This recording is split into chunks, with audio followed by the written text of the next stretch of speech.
Hello and Hello. welcome to Basement Movie Room. We're here with a review of the David Simon and George Pelicanos series We Own This City, based on the book of the same name, a true story of the Baltimore Police Department. This is following up kind of David Simon's original series, The Wire, which is one of the greatest TV shows of all time, in my opinion. I know you haven't actually seen it, No. but this is a true story of Baltimore, essentially the gun trace task force in Baltimore, and how corrupt the Baltimore Police Department was throughout this. I think it follows from 2003 to 2017, follows a number of detectives. Mostly you're going to follow the commissioner, Commissioner Davis, who is commissioner at the time of like 2017. You're going to follow Detective Wayne Jenkins, Wayne played by Jenkins. Very none good. other than Yeah. John Bernthal. Yeah. You're going to follow Detective Herschel, played by Josh Charles. I can see him on the screen right here. We put it on the screen. And you're going to follow a number of other Detective Ram, Detective Gondo, Sean Suter, Detective in Homicide at the time when the show ends, and a number of other people like Kostowski, K-Stop, Yeah. a number of other Kluol and Allers. That's the number of detectives you're going to follow. But essentially, the series starts with kind of a view of the police department as being a good thing. And you meet Wayne Jenkins, who is a newer officer being introduced to the Baltimore Police Department by his commanding officer or his partner officer, Yeah. saying like nothing you learned in the academy is going to apply here. So you also get a view from the civil rights attorneys Nicole Mm-hmm. and Ahmed. Yeah. Um, Nicole is played by what is her name? It's a Nigerian name. I think she's Yeah. She's Nigerian been in in nature, a but ton of she's terrific. MCU and stuff. Yeah, Yeah. she's terrific. But you follow the Baltimore Police Department throughout these 6 episodes, because that's all it is, 6 episodes, on how the corruption happened with the Gun Trace Task Force. Essentially, these guys were making tons of arrests. None of them would stick. The Baltimore Police Department in general, none of them would stick, but that worked the numbers basically. Because there were a number of cops that were on a we can't even testify list because they lied so many times in front of courts. There were lots of drugs planted. There was lots of money that disappeared. Lots of guns that were planted on people, and all this happened. This is all very true. That these guys like Wayne Jenkins, there's the And particular and one. they had a run on overtime, Yeah. which was Oh yeah. leading Overtime the fraud. city. Yeah. So Yeah. what happens throughout the series is you see the FBI get involved, along with a internal affairs cop in the department, Mm-hmm. working with the FBI, figuring and a U.S. attorney, Right. figuring out that this gun trace task force, Jenkins, Gondo, Ram, a couple other guys, Herschel, there was a number of guys involved in this that essentially were using their positions to make money. That's all they were doing. Who was the other task force that was monitoring? They were the same type of guys, but in a different. Were they like a county type? Yeah, you're talking about like Because Officer Dreamboat, yeah, they were. Yeah, the they good were. looking guy that Yeah, they discovered were. kind of what was Yeah, happening. yeah. Yeah, there was like a county guy and a city guy that got together on a case, and they started But discovering they were this. federal at that point. Well, they passed it off to the federal agents. Okay. Like they discovered it, and then they disappeared from the show until like Yeah. episode 6. Right. They were gone until Okay. episode 6. But they were in cahoots with the Yeah, feds. Yeah. yeah. And then there were the one guy with the shaved head. He was actually Baltimore Police Department. He worked for Baltimore Police He Department, but came he was working and with the helped. FBI. Yeah. Yeah. Helped the FBI. So the FBI essentially gets up on a lot of their phones, discovers Gondo especially is working with the guy named Shropshire, who is a large drug dealer in Baltimore.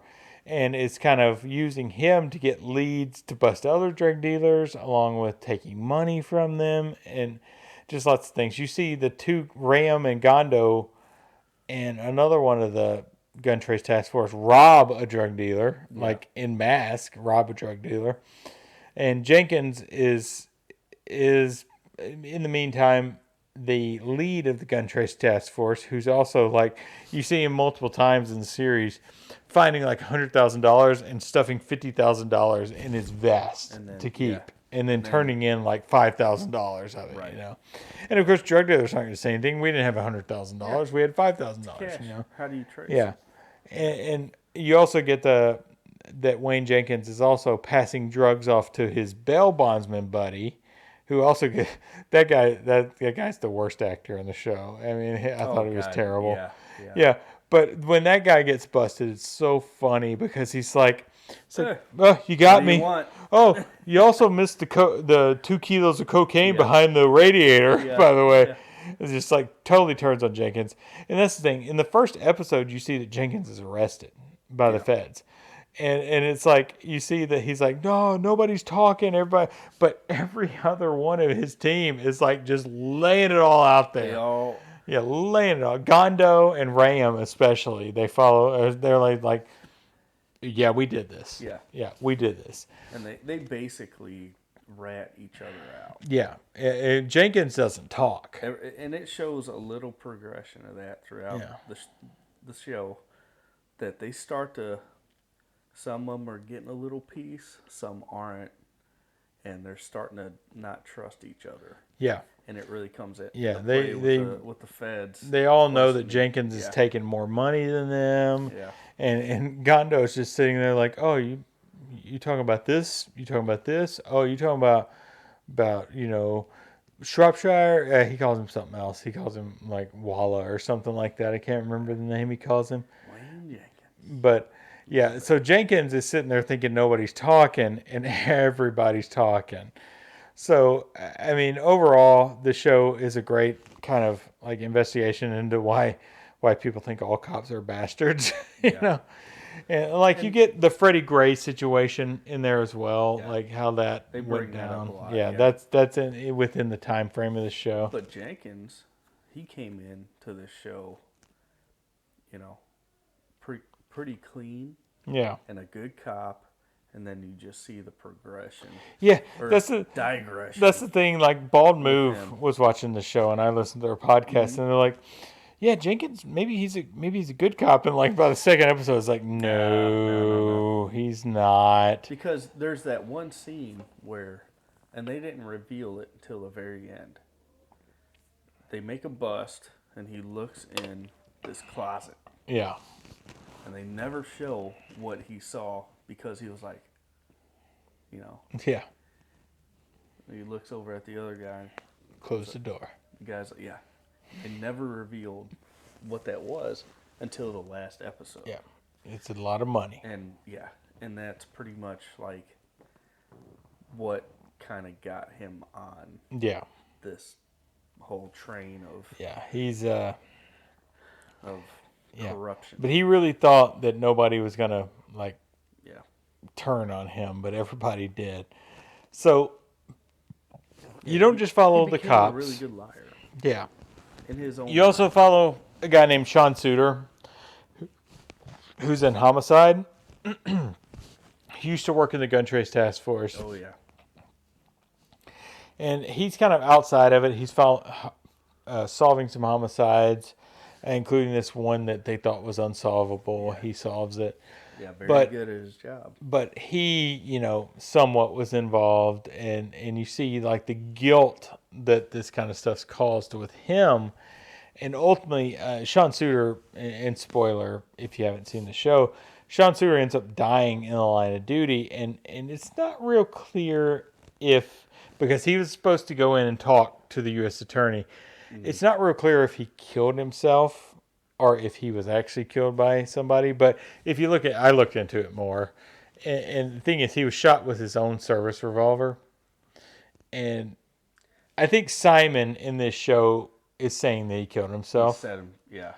which is the likely story. I mean, it's likely that he killed himself.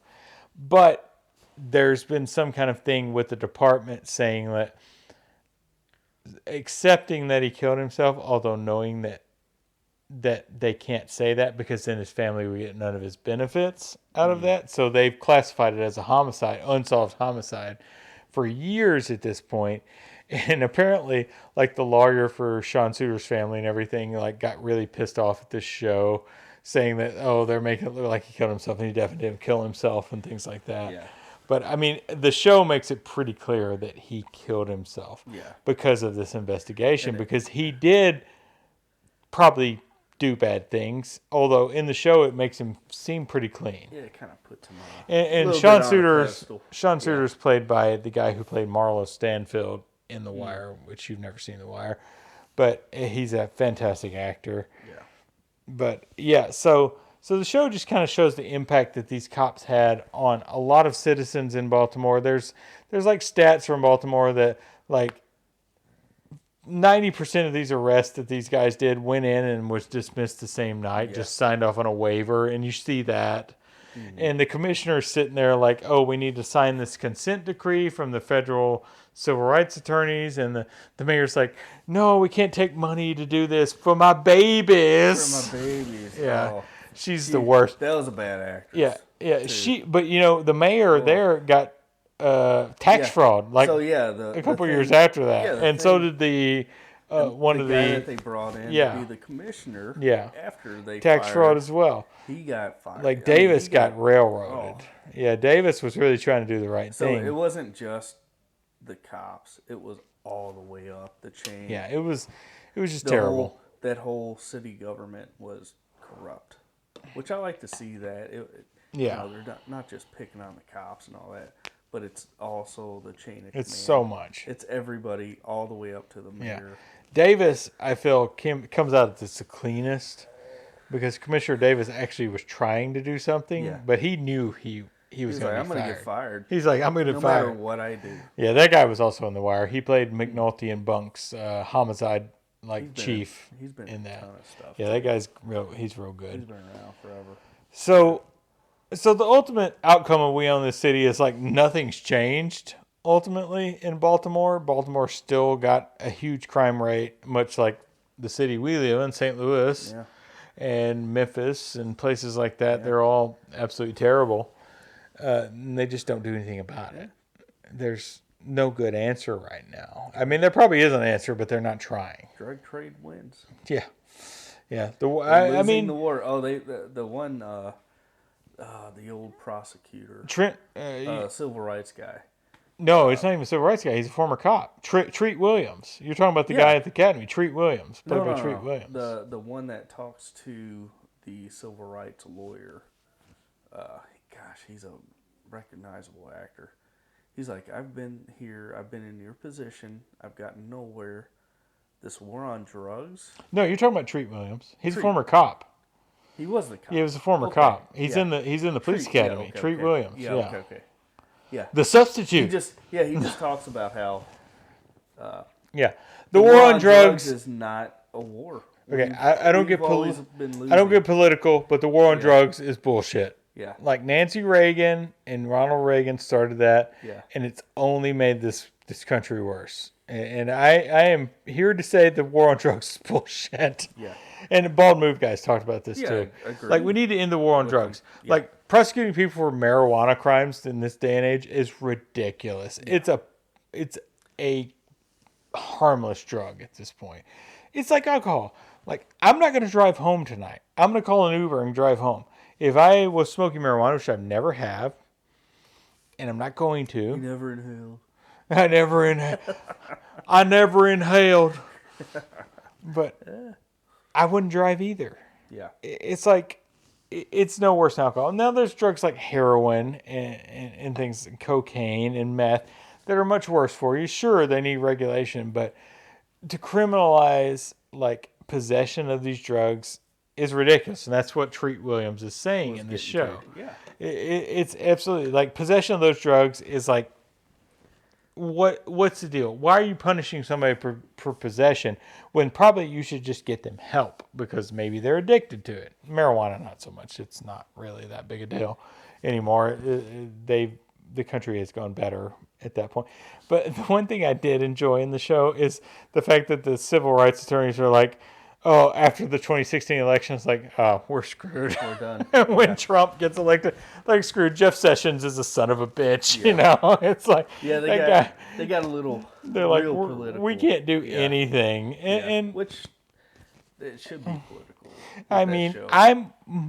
I'm not affiliated with a political party. I'm definitely a moderate when it comes to things, but I can agree that Jeff Sessions was an asshole. That guy was a terrible pick. You know more about all I that. do not like Jeff Sessions and he was a terrible attorney general in my opinion, but you know, whatever. I don't want to get political. Whatever. If you watch the channel and you want to give me a dislike, I don't fucking care. But whatever. I mean, the show is political. No, it's David Simon. He's very liberal. Yeah, it has. He's very liberal. It has to be political though, because you're dealing with a pretty political issue. Yeah. You know, the war on drugs, being hard on crime, Yeah. which has clearly not worked at this point. It is, but the show's great. I mean, it's a recommend for me. I don't even know if I want to rate You're this not show. even a Barenthal fan. No, but he's great in this. Yeah. And I've gotten more into Barenthal. The problem with Barenthal is like His casting. being from Tennessee and being Southern and hearing Barenthal's Southern accent just always killed me in The Walking Dead. And some people have been like, "Oh, that's fine." No, it's not. I don't like it. Okay, maybe I'm wrong, That's but about 90% of the actors. yeah. In Hollywood, though, their accent. I mean, their Andrew Southern Lincoln is accents are British, and I thought his Southern accent was better than Barenthal's. nice. So it's like I'm not a Barenthal fan. I think he's had good work, but in this it fits. And his Baltimore accent, I've read up on it. It's pretty good. He's gotten better at that kind of stuff. I think he may be from that area. Yeah, I don't know where he's from. Yeah. He's also good in Wolf of Wall Street. I thought his accent was fine. He fit. His accent is his normal accent. Yeah, in the that. Northeast. Yeah, he's like New Yorker or something, you know. He's good for that. Yeah. Yeah. But yeah, so check it out though. nothing really gets resolved in this show because it's a true story and nothing got resolved in real life. Barenthal got like 25 years. His character, Wayne Jenkins, got 25 years. Daniel Herschel got 17 years in Springfield, Missouri, right down the road from here. And then some of the guys that actually got 8. Which one? 8 and 11. 7. They got the guys that talked got like 7. Okay. Allers, who is a very minor character in the show, got like 17 because he didn't talk either. So, but Barenthal's character Jenkins got hit the hardest, but good because he deserved it. To be honest, who was his boss before all that? There was a guy that was his boss. I can't remember, but the ending of the show, the one I thought kind of started everything. The very end of the show, I thought was very interesting because it was Wayne Jenkins giving that speech that he gave at some point in the show. But all the people in the room were like Commissioner Davis and his boss and Rayam and Gondo. It was kind of cool in their blues, and they're wearing a normal uniform. So it was clearly that was like not real. They're all like clapping. And when you hear that speech, when you hear that speech from Jenkins earlier on the show, you're like, oh, this guy seems like a good dude. Don't beat on people, things like that. But clearly he didn't. He was talking about don't beat on people because he knew he could get away with stealing stuff.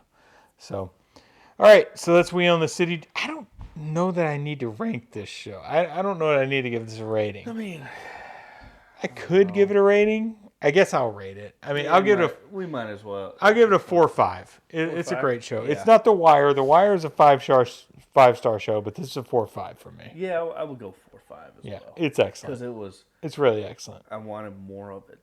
Yeah. As well. Yeah. So watch We Own the City on HBO Max. You can't go wrong with it. It's really terrific. Yeah. Great cast. Great story that's actually true. Very, very gritty. Yeah. Hardcore. As you most like that kind Simon and Pelicanos shows are. Yeah. Just that.